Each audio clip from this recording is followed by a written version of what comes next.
And I have 3 Irish sons. Be nice. They're nice, yeah. Be nice. They hate me doing... So, well, my son's nice. I thought, why is he interested? But yeah, so I have 3 Irish sons, and they hate me doing stand-up. They think I'm only doing it to embarrass them. And one of them said, is it revenge? Which at least shows they're aware of all the grief they've given me. They don't know I'm here. They think I went to Lidl. It's a strange place, Lidl. Like, you go in for bread and milk, and you come out with a wetsuit and a rubber dinghy. So it's quite hard bringing up 3 boys. I mean, basically, you're rearing 3 replicas of someone you don't like very much. Oh, sorry.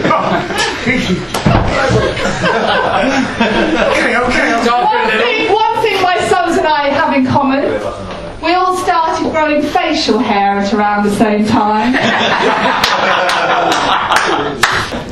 So I was married to an Irishman for 6 years, and when I first moved here I knew nothing of the history, the 800 years of English oppression, or as he now says, 806 years.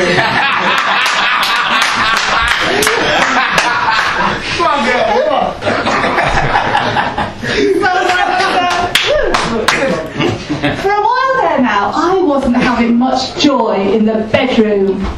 But that's all changed. I have been having the most amazing sleep since I bought that new mattress.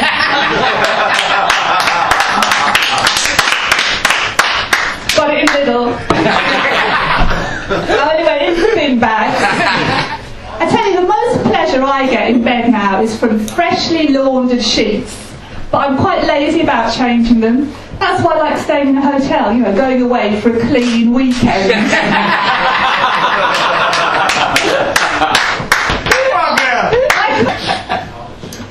So, does anyone else think that the statues in O'Connell Street look like traffic police? Seriously, you go halfway down and you've got Jim Larkin. No, move along, move along. Then just before you get to the end, where there's Charles Stewart Parnell, turn left, you've got Jesus by the taxis. Like this. Use both lanes. He's in a glass case because of the fumes. He's got an enlarged heart.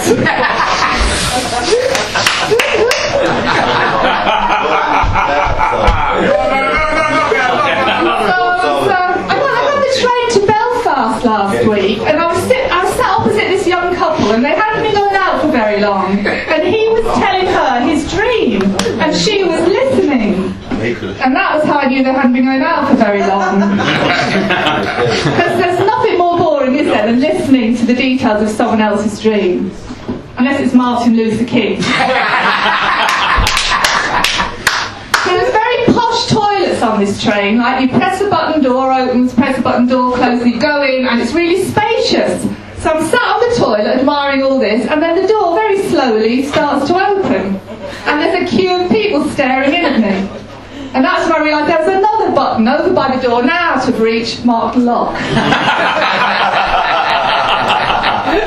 I don't know what was more embarrassing, that or the time I made a whole train carriage and listened to the recording of a comedy set I'd done the night before, because I plugged the headphones into the wrong socket. And I wondered why everyone was looking at me. I thought, oh, I must be more famous than I realised. So when I went to Belfast, I had a wander round. I was looking at all the symbols on the wall, you know, like the red hand of Ulster and the clenched fists of rebellion, and there were some blue hands that I couldn't figure out. Like, one had the fingers crossed and 2 were holding up a globe. Then I realised they were ads, the National Lottery and the Credit Union.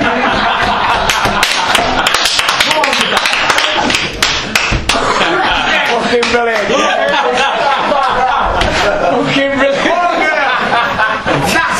Does anyone remember when Ali G went to Belfast to interview Very brave. And they took him, but they took him totally seriously because they didn't know who he was. He was from the telly, so they asked him his questions. And he went to Sammy Wilson, the DUP leader, and he said, "Is you Irish?" And Samuel Wilson said, "No, I'm British." And Ali G said, "So you're here on your holiday?" Is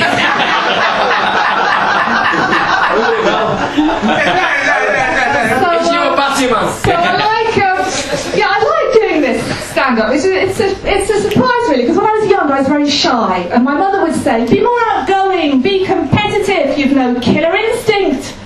So I pushed her downstairs. And I was quite old starting the stand-up, but I found a way to feel good about my age. I only go to films with Helen Mirren in them. Because women my age tend to be invisible. Doesn't bother me. I like shoplifting.